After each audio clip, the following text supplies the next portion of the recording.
Muy buenos días, mi nombre es Elba Almonte Valdés. Estaré hablando de lo que son los estados financieros. Mi compañera y yo estaremos hablando de lo que son los estados financieros consolidados, que sería la NIT 10.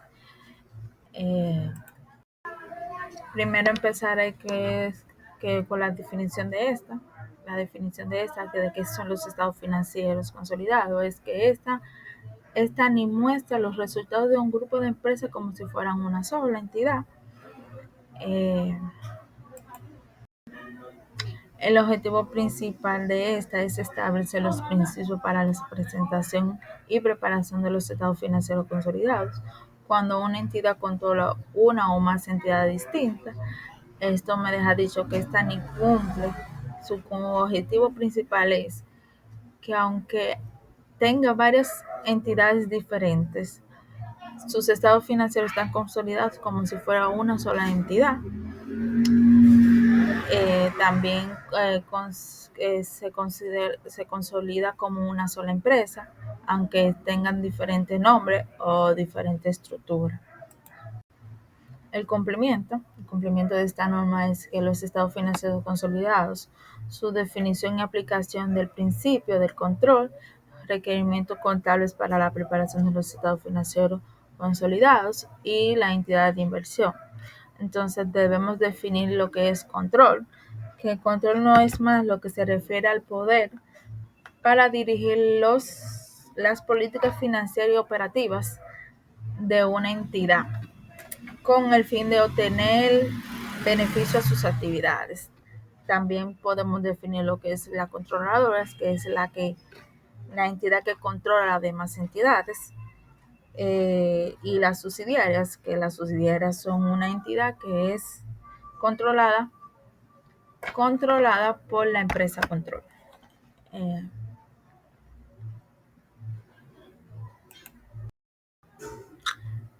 El alcance principal de esta norma tiene unos cuantos. Primero, que esta entidad, que es una entidad subsidiaria total, parcialmente participada por otra entidad y todos esos otros propietarios. Segundo, que sus instrumentos de deuda o de patrimonio no se negocian con un mercado público.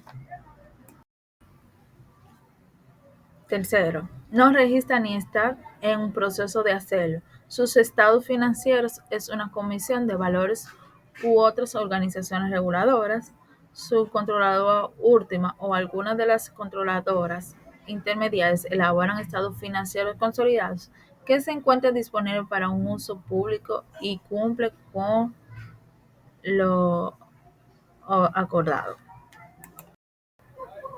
Tenemos lo que es el control. El control está subdividido en tres partes, que son poder, exposición de derecho y vinculación entre poder y rendimiento. El control no es más que un inversor independiente de una naturaleza, de una aplicación y una entidad determinada. Determinará si es una controladora mediante la evaluación de su control sobre el proceso de la participada. Eh, eh, Aquí hablaremos un poco en resumido. La NIT 10 no es más que los estados financieros consolidados. Esta norma lo que nos dice es que una sola empresa controla todas las demás subsidiarias y no importa que el lugar en donde esté, siempre sus estados financieros van a estar en una sola entidad. Y aunque sea minorista, aunque el socio sea un minorista o un mayorista, todos sus estados financieros van a estar en una sola entidad.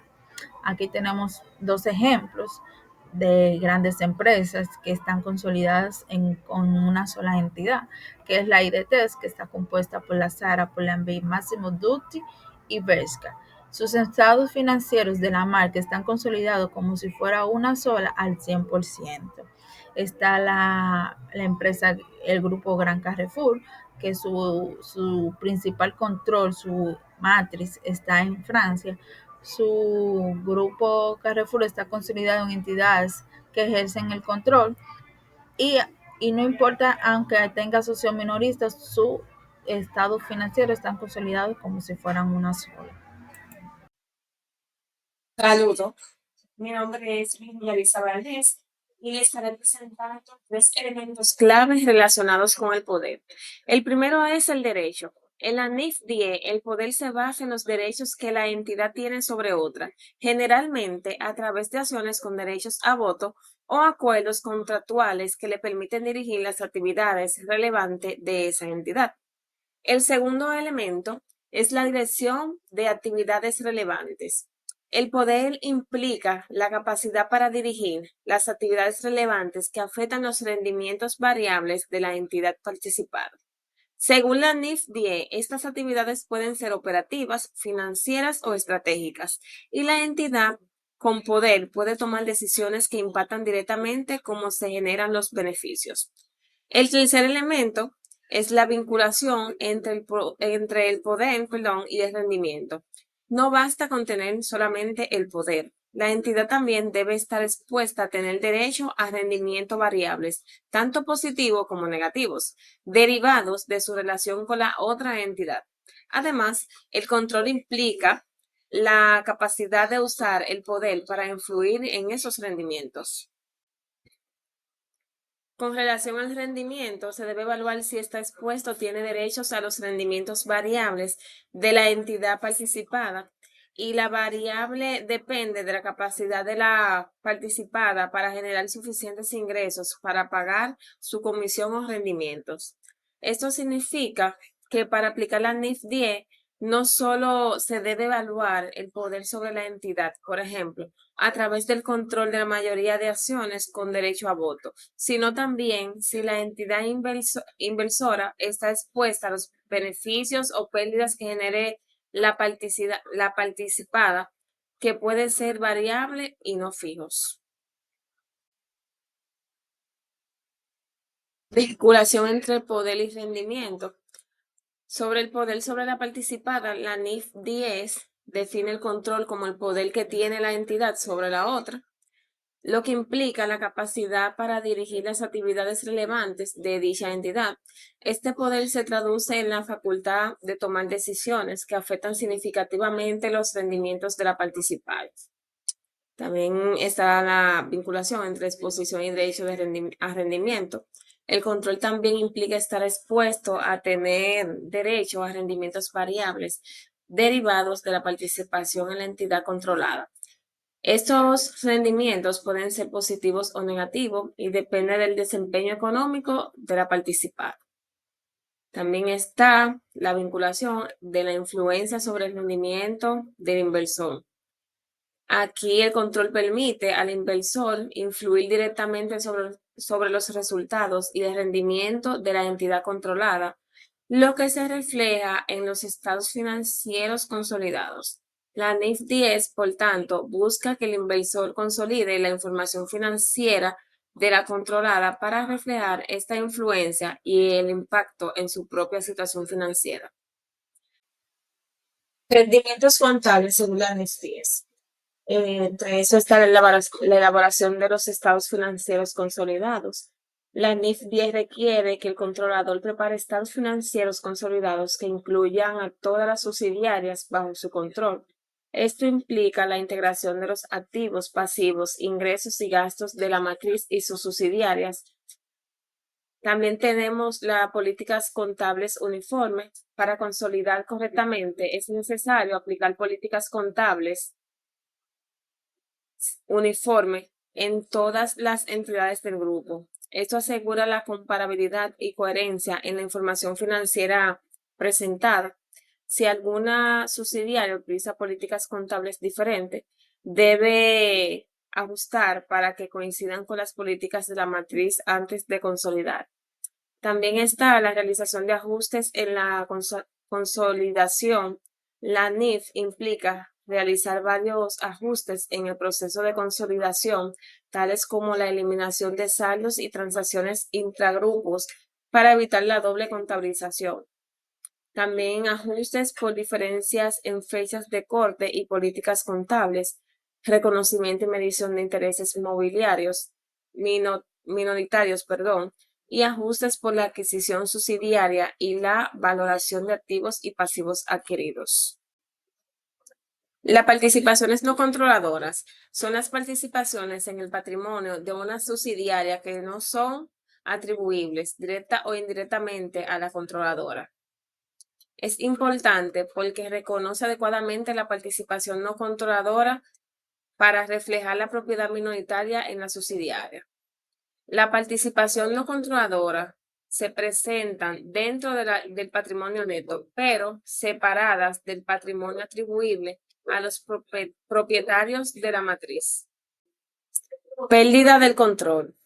Bajo de activos y pasivos. Cuando se pierde el control, la entidad debe dar de baja en sus cuentas todos los activos y pasivos relacionados con la subsidiaria que ha dejado de ser parte del estado de situación financiera consolidado. Esto implica eliminar del balance consolidado los valores correspondientes a esa subsidiaria. Está el reconocimiento de inversiones remanentes. Este se refiere si la entidad mantiene alguna inversión en la antigua subsidiaria, tras la pérdida del control, debe reconocer esta inversión a su valor razonable en ese momento. Esto asegura que la inversión refleje su valor real en el nuevo contexto, fuera del control consolidado. Y reconocimiento de ganancias o pérdidas.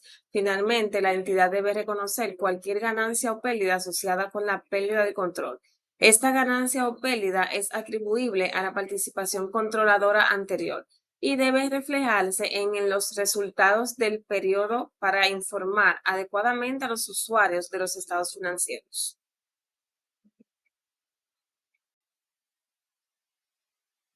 Para determinar si una entidad es una entidad de inversión, se deben cumplir 3 características.